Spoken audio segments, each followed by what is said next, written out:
पुण्यभूमी पवित्र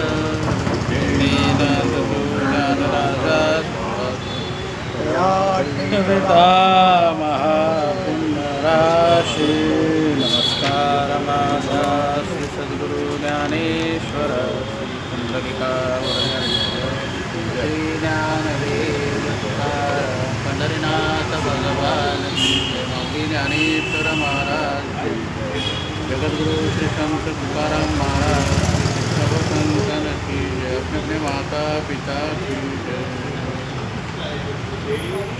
विठ्ठला विठ्ठला विठ्ठला विठ्ठला विठ्ठला विठ्ठला विठ्ठला विठ्ठला विठ्ठला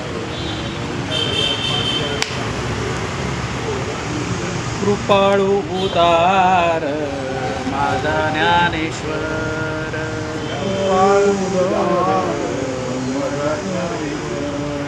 तया नमस्कार वारंवार न पाह्याती कुळाचा विचार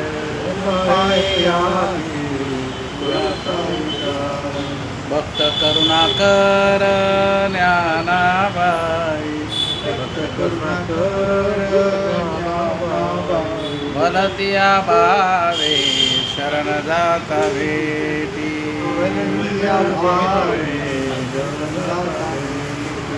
पडे तसे त्रुटी जन्म व्याधी एका जनार्दने न पाह्याती कुळाचा विचार भक्त करुणाकर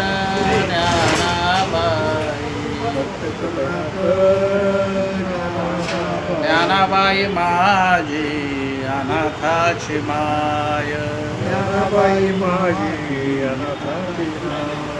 एका जनार्दनी पाय वंदित न पाह्याती कुळाचा विचार भक्त करुणाकर ज्ञानाबाई नमो सद्गुरु तुकया ज्ञानदीपा नमो सद्गुरु सच्चिदानंद रूप नमो सद्गुरु भक्त कल्याण मूर्ती नमो भास्करा पूर्ण तीर्थ शिळे सागरे तारी का स्वामी हा पूर्ण ब्रह्म प्रकाशी जळी रक्षिणी निर्जीवाका गदा महाराज हा जन्मला मृत्युलोकी मानाडळे येलो भवसिंधू से बांधिला से तुझे ने अनाथलिनाकारणी तुकया तुका भासला मानवी वेशधारी परिहारिला विग्रही निर्विकारी त्वये श्रीहरी व्यापकू सर्व जीवा तुका तुझो हा परब्रह्म ठेवा दया पूजले आदरे पांडुरंगे मानस्त केले प्रयाण प्रसंगे तनु मानवी दिव्य रूपच केली त्यागे ते दिव्य लोकासे नेली वेद प्रतिपाद्या जय जय सत्या देवा तुझे मने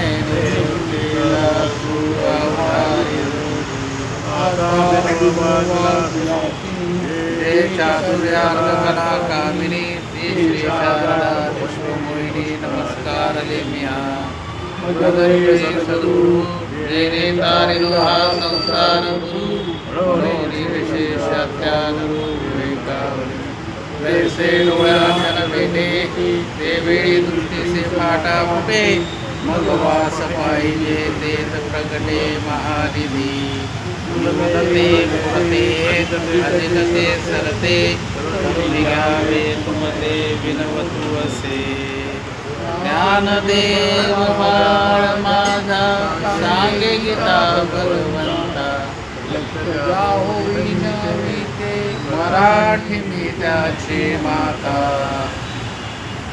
ज्ञानेश्वरी घरोघरी अर्थात ज्ञानेश्वरीची कार्यशाळा या कार्यक्रमात आपलं सर्वांचं स्वागत आहे. आज आहे आपला 60 क्रमांकाचा श्लोक आहे आज आणि त्या ओव्या आहेत 310 पासून ते 314पर्यंत. तर हा जो श्लोक आहे याचं आपण वाचन करू आणि मग त्याचा अर्थ बघू. तर त्याचा मी सुरुवातीला वाचतो, माझ्या मागे आपण म्हणायचं यततो यपि कौंतेय. मिळाला का? 60 क्रमांक 60 दुसरा अध्याय 60 मिळाला 60. हां हां. यततो यपि कौंतेय यततो यपि कौंतेय यततो यपि कौंतेय पुरुषस्य विपच्छिता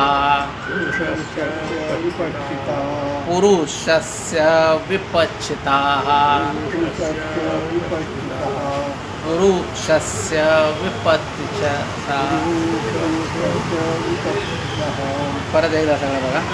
यततो यपि कौंतेय पुरुषस्य विपच्छिताः यततो यपि कौंतेय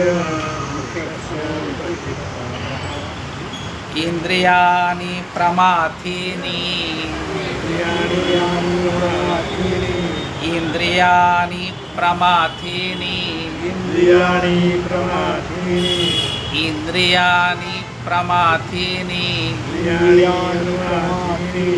हरन्ति प्रसभ मनः हरन्ति प्रसभ मनः हरन्ति प्रसभ मनः इंद्रियाणि प्रमाथीनि हरन्ति प्रसभ मनः.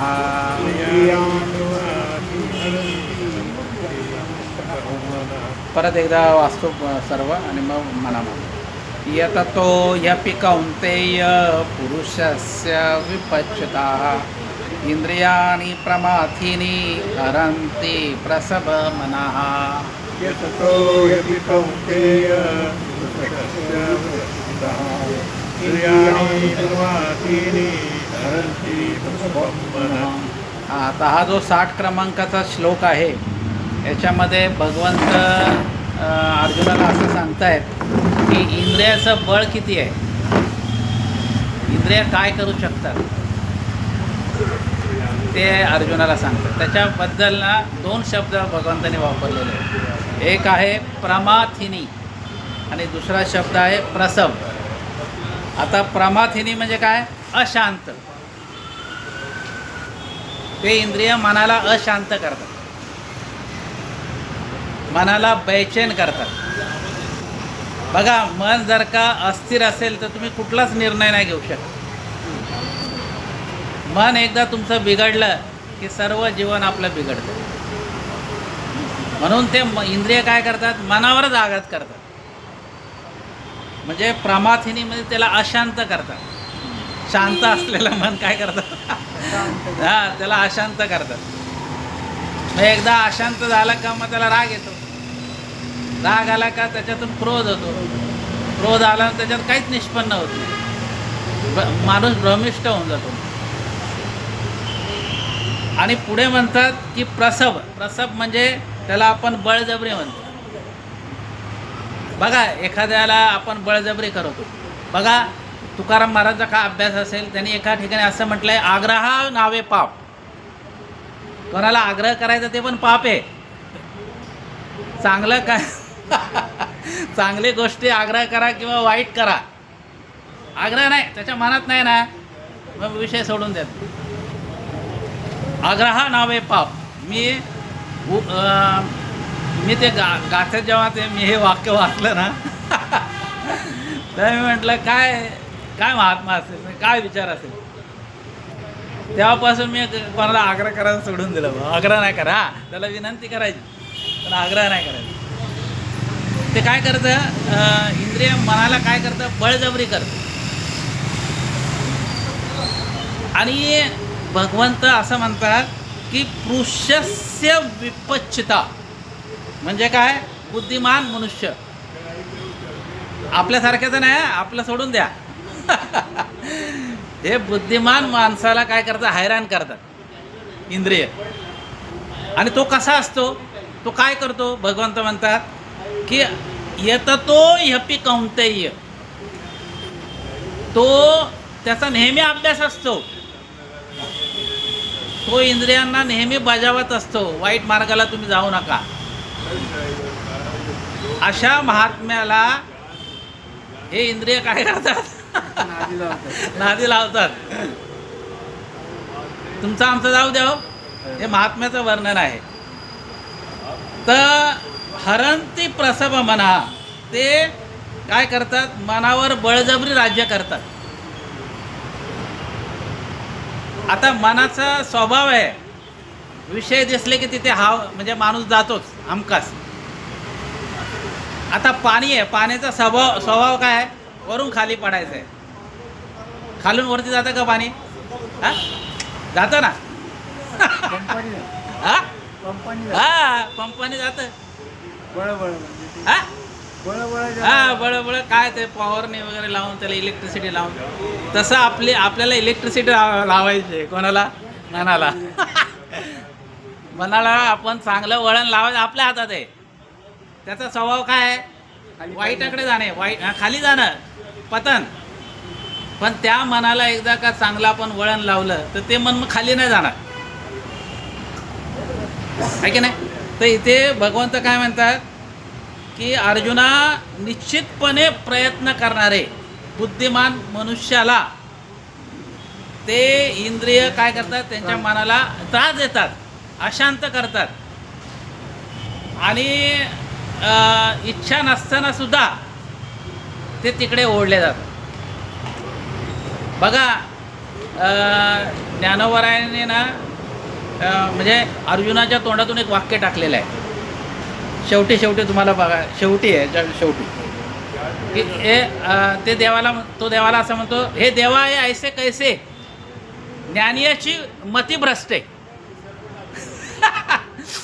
हे देवा हे काय, मला काय कळत नाही मध्ये, ज्ञानी बिघडतात मध्ये. आज्ञानी बिघडलेले पण ज्ञानी कसे काय बिघडतात.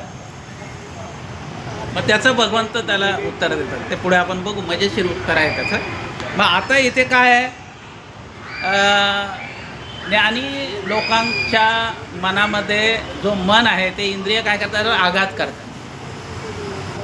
त्याच्यात एक दृष्टांत असं सांगण्यात येतो की असं एका महात्म्याची ख्याती होते की त्यांचं एवढं गोड वक्तृत्व आहे की मांजर जरी बसली समोर, मांजर येत असते बसायला, ऐकायला मांजर येते आणि शांत बसते. मग महाराज किती 1 तास बोलतात, 1.5 तास बोलतात, ऐकते आणि ती मांजर निघून जाते. बरं काय महाराज, हां मांजर पण एका म्हणजे अशी स्तब्धस्थित प्रज्ञासारखी बसते. तर एक मनुष्याला ऐकायला येते असं माणसाची प्रसिद्धी, माणसाची लगेच होऊन जाते, अमुक महाराज अमुक तसंच. मग तो काय करतो, तो एक जिवंत उंदीर घेऊन जातो. आता हां म्हणजे मांजर म्हणजे ते तो महात्मा असा असतो म्हणे, बघा हे मांजर पण स्तब्ध बसतं, मग तुम्ही पण स्तब्ध बसायला पाहिजे. म्हणजे माझा मांजरावर सुद्धा अधिकार आहे. तर म्हणे ठीक आहे म्हणे. आणि तो महात्मा असा असतो, त्या मांजराच्या डोक्यावर दिवा ठेवतो. दिवा पूर्वीचा काळीचा दृष्टांत. आणि त्या दिव्यावर तो पोथी सांगत असतो. आता लोक काही खोडकर असतात, तुम्हाला परीक्षा घेणारे भरपूर असतात. तुम्ही एकदा बघा, तुमचा स्तर उंचावला की परीक्षा तुम्हाला द्यावीच लागते. चालू हा, परीक्षा चालू होते तुमची. म्हणून मोठंच होऊ नये. छोटा असलेलं बरं. तर तेव्हा तो उंदीर घेऊन जातो. आता ती मांजर काय करते, मांजर आता तिच्या मांजर ते नेहमीप्रमाणे दिवा ठेवलेला असतो ज्या डोक्यावर, ती अशी स्तब्ध बघते. पण तिने एकदा बघते, अरे थोडा तो उंदीर इकडून गेला. उंदिराच्या पायाला तो दोरा बांधतो आणि असा उंदीर सोडून देतो. तो उंदीर पळतो. तिने थोडं नजर अशी बघते, अरे उंदीर कसा काय इकडे, उंदीर कुठे आहे. परत एकदा पळतो. मग तिचं काय राहत नाही तिला. हा, लढत मार. मग ते काय झडप मार, मग कसला दिवा राहतो वरती. तो दिवा पडतो, सगळं गोंधळ, अंधार पडून सगळं ते कथा पण समाप्त होतो. असं आहे इंद्रियाचा. इंद्रिय कधी झडप घेतील आपल्याकडनं ते काहीच सांगता येत नाही. कधी घात करतील हे सांगता येत नाही. आता हे बुद्धिमान व्यक्तीबद्दल सांगितलं आहे भगवंताने.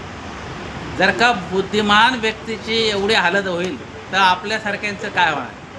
ऋषीमुनींचे हे सगळे ढळले ते हां, तर आपण किस झाडकी पत्ती आपण. मग त्याच्यामध्ये आता थोडं ज्ञानोबा आहे काय म्हणतात ते बघू आपण. हां, त्याला महत्त्वाचं आहे. या वेळेला बघा काय झालं विचार. म्हणजे एवढा विचार त्यांनी केलेला आहे. बघा आता पहिला काय आहे, 310 क्रमांकाची ओवी आहे. ज्ञानोबा आहे काय म्हणतात बघा. एरवी तरी अर्जुना हे आया नये साधना, जे राहटता ती जतना निरंतर. म्हणजे अर्जुना, अरे बाकीच्यांची गोष्ट सोड, पण जे ज्ञानी पुरुष आहेत ते सुद्धा काय करतात, इंद्रिय म्हणजे ज्ञानी पुरुषाला इंद्रिय त्याच्या साधनाला दाद देत नाहीत. ते सकाळपासून संध्याकाळपर्यंत रात्रीपर्यंत जप करतात. आम्ही तर कधीतरी करतो, मंदिरात येतो आणि तेव्हाच हात जोडतो. पण ते 24 तास नामस्मरण करतात. आशाला सुद्धा इंद्रिय घात करतात. म्हणजे बघा, हे आया नाही साधना, त्यांची साधनेवर ते आघात करतात. आणि काय पुढे, जे राहता ती जतना निरंतर, ते निरंतर भगवंताचं नामस्मरण करतात. त्यांना इंद्रिय त्रास देतात. तर तुमच्या आमच्याची काय गत आहे. पुढे बघा आता, जया ते अभ्यासाची घरटी, यमनियमाची ताटी, जे मना ते सदा मुठी धरुनी हाती. बघा ज्ञानोबरायांनी काय वर्णन केले. ते काय आहे, ते सतत अभ्यास करत असतात भगवंताचा. आणि पुढे काय, यमनियमाची ताटी, यमनियमाचं कुंपण लावतात आपल्यासमोर. म्हणजे आपलं मन शांत राहावं यासाठी यमनियमाची ताटी लावतात. आणि पुढे काय, ते मनाला सदा मुठीत धरतात.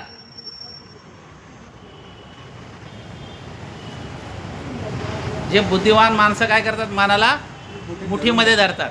मग अशा माणसाला जर का ते इंद्रिय मनावर आघात करतात तर सामान्य माणसाचं काय. पुढे बघा, तेही किदती कासाविसी, त्या नानी माणसाला कासावीस करून सोडतात ते इंद्रिय.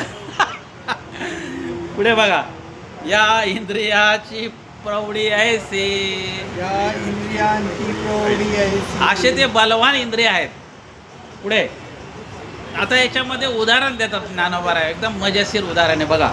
जैसे मंत्रज्ञाते विवसी बुलविका,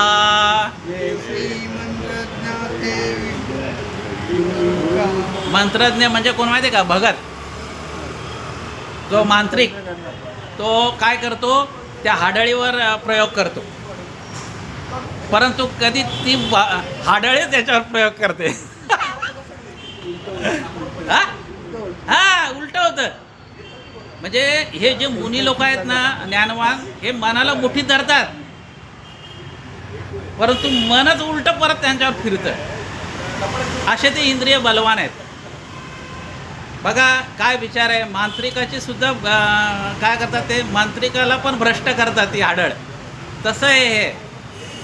तसे इंद्रिय काय करतात, मनाला काय करतात, अयोग्य मार्गाने नेतात. पुढे बघा. देखे विषय हे तैसे पावती रीती सिद्धीचे निमिसे मग आकळती स्पर्शे इंद्रियाचे बघा भालेराव सर, गंमत अशी आहे की विषय कसा आहे, म्हणजे मनुष्य एकदा तपाला लागला ना का त्याला रीतिसिद्धी प्राप्त होते, आणि रीतिसिद्धी प्राप्त झाली का ते विषय त्याला देतात. कारण तो म्हणाल, बघा आता आपण महाराज मंडळी आपण ऐकलेली आहेत, ते सत्यसाई बाबा होते बघा, ते अशा आकाशातून काय करतात, अंगठी काढायची आणि ते याला द्यायची, काही पण त्याच्या हे त्यांना रीतिसिद्धी प्राप्त झालेले मनुष्य करू शकतो, तुम्ही पण करू शकता. परंतु काय होतं, याने काय साध्य होतं, ते विषय साध्य होतात, आणि ते विषय काय करतात, मग घात करतात, ते त्याच्यामध्येच ते गर्क होतात, ते भगवंतापर्यंत जातच नाही. आणि मग काय करतात, नाही, आणि रीतिसिद्धीच्या नादामध्ये ते स्वतःला भगवंत समजतात. आणि स्वतःला जेव्हा आपण देव समजतो ना, तेव्हा मग तिथे फसगत व्हायला सुरुवात होते. मी साधू आहे, मी महात्मा आहे, किंवा मी देव आहे असं जो म्हणतो ना, गेला तर काहीच होत नाही त्याच्याने, आहे की नाही. म्हणून बघा, ज्ञानेश्वर महाराजांनी स्वतःला नाही कधी संत म्हटलं त्यांनी. तुकाराम महाराजांनी पण मला त्यांनी एका ठिकाणी म्हटलंय, संत पदवी नको आम्हास, मला संत म्हणू नका. म्हणजे महात्मा असं म्हणतो, पण जे महात्मे नाहीत ते म्हणतात मला संत म्हणा. मला काही माणसं अशी आहेत, ते तुम्हाला माहिती आहे, मंडले महेश्वर मंडले हा, ते महामंडलेश्वर 1008 ह्या पदव्या विकत मिळतात, पैसे देऊन विकत घेतात. मग त्यांना काय करतात, त्या कुंभमेळ्यामध्ये शाही स्नानाला मग त्यांना सगळं सरकारतर्फे सगळं फॅसिलिटी दिल्या जातात. असे काही मंडळी आहेत, विकत घेऊन संत पदवी घेतात. पुढे बघा आता. तिये संधी मन जाये, हे मन आहे ना कसाट्यात सापडतं, ज्ञानोबा राय म्हणतात. बघा एकदा मनुष्य कसाट्यात सापडला ना, त्याला काही सुचत नाही. मग काय आता याच्यातून बाहेर कसं पडायचं हे त्याला काही कळत नाही. मग त्या मनालाच काही कळत नाही. मग अभ्यासासी ठोठवले ठाये, बघा भालेराव सर, मग अभ्यास त्याचा बंद पडतो. सतत नामस्मरणाचा अभ्यास आहे ना, ते मन त्याचा बंद पाडतं. पुढे बघा. ऐसे बळकटपणा हाय इंद्रियाचे, एवढे ते बळकट इंद्रिय आहेत. सांगा आता. मग आता आपण कसा अभ्यास केला पाहिजे. जर का ज्ञानवान मंडळीच्या ताब्यात जर का मन नाही, तर आपल्यासारख्यांनी काय करायचं. म्हणून आपण काय करायचं, आपलं मन हे भगवंताच्या चरणी लावायचं. तुकोबारायाने एकदम आपल्याला सोपं सांगितलं. आता कोठे धावे म्हणा, तुमचे चरण देखील. भगवंताचं चरण जर का द्यावा. आणि याच्यामध्ये आणखी पुढे तुम्हाला विषय येईल पुढे. ज्ञानोबा राय काय म्हणते का, अर्जुनाचा एक प्रश्न आहे, चंचल मन म्हणून एक हे संस्कृतमध्ये, म्हणजे एका श्लोकामध्ये भगवंताला तो प्रश्न विचारतो. हे मन आहे ना, हे मरकटपेक्षा चंचल आहे. सगळ्यात चंचल आहे माकड आहे, पण माकडापेक्षा चंचल मन आहे.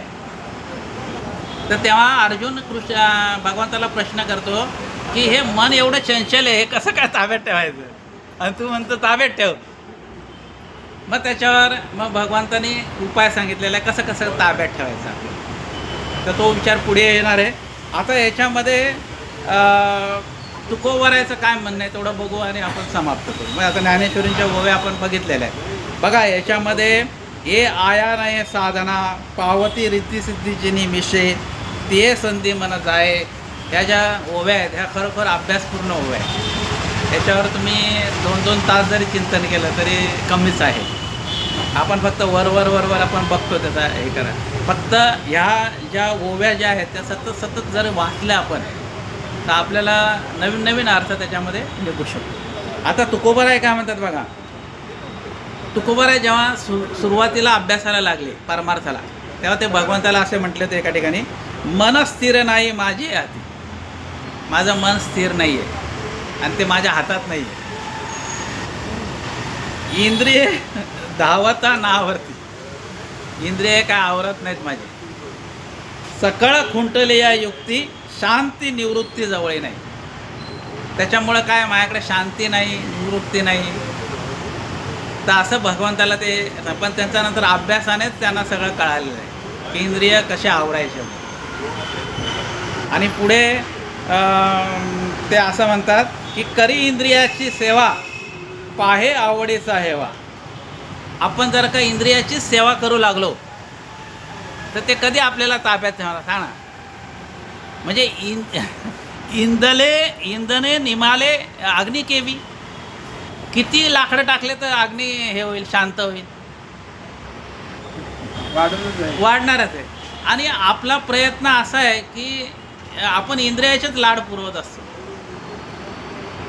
पाहिजे तसं इंद्रियाला आपण देत असतो. शरीर आपण एकदा म्हटलं ना एकदम स्वच्छ कपडे पाहिजेत, आपल्याला चांगले कपडे पाहिजेत, तर आपण कपडे घेतो. बरं कपडे घ्यायना का नाही, पण असे काय ना कपडे बुवा. आमचे एक शेठजे होते ते 3 वेळा 3 ड्रेस घालायचे सकाळ दुपार आणि संध्याकाळ. आणि त्या ड्रेसवर आहे ना चपला वेगळ्या, त्या ड्रेसवर गॉगल चष्मा वेगळा, त्या ड्रेसवर चपला पण वेगळ्या आणि अंगठ्या पण वेगळ्या. हे सगळं म्हणजे एवढं काय आता प्रदर्शन झालं. आता जयललिता बघा त्या तामिळनाडूच्या मुख्यमंत्री होत्या.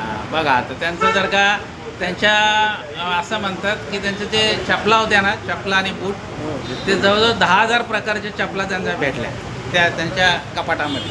अशा शोक त्या दररोज एक घालायच्या. म्हणजे एवढं म्हणजे ठीक आहे आपल्याला लागतं आहे गोष्टी, पण आपण 2-3 चपला बस झाल्या आपल्या. पण आपण काय करतो, घेत राहतो, करत राहतो, इंद्रियाचे लाड करत राहतो.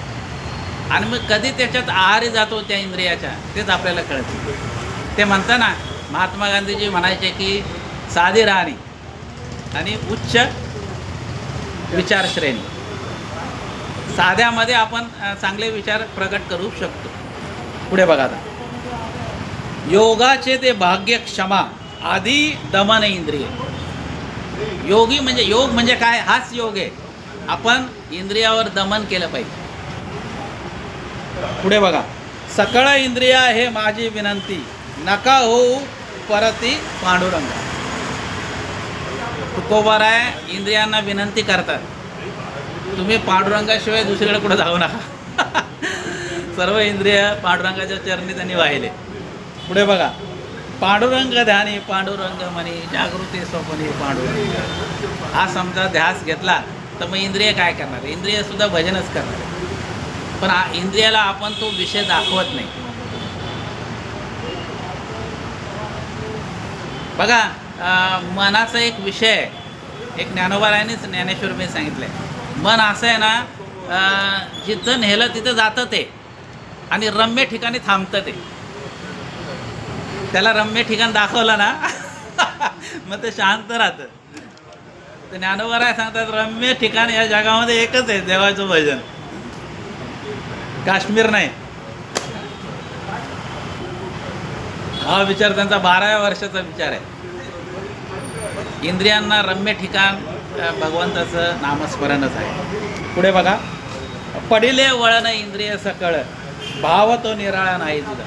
जसं आपल्या इंद्रियांना वळण आहे त्या पद्धतीने शरीर वागत असतं.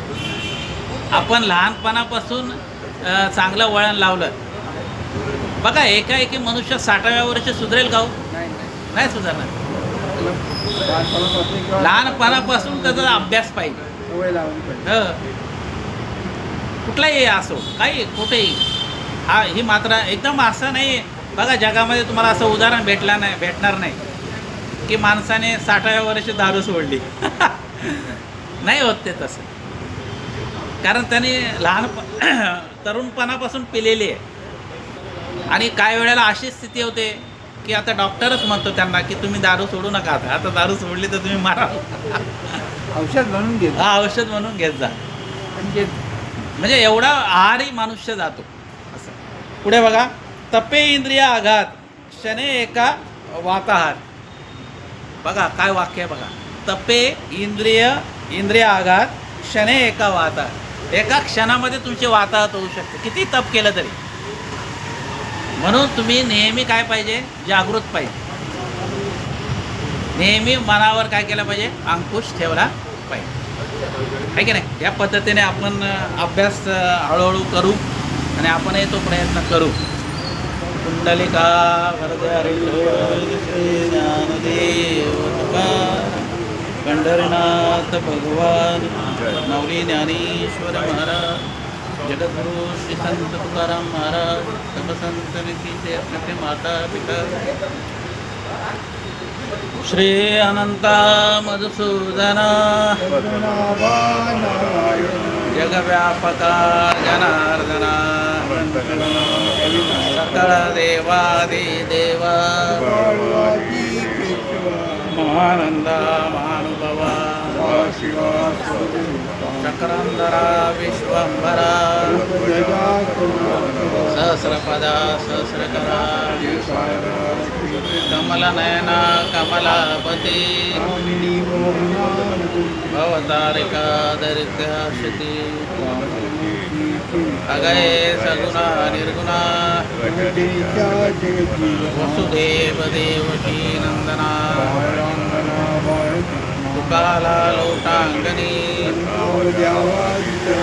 एक करित प्रेमिनवनी सकळ देवादि देवा महानंदा महानुभवा आता विश्वात्मके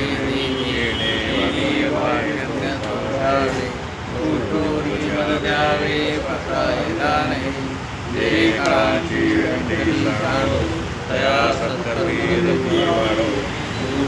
परस्परे पडो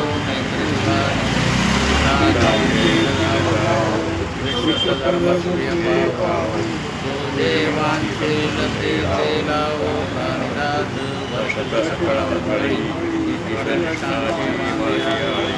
अनवरत मंडळी भेटूता तला चैतना बोलते जे मार्तंड जैसा ते सर्वाय सदा सज्जन सूर्य किंबहुना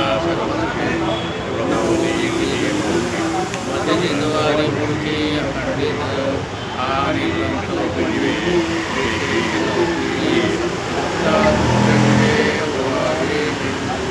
तमने श्री विश्वेश्वराहो आहो दान पसाहो देवरे ज्ञान देवो सुखियादान देवरे ज्ञान देवो देवरे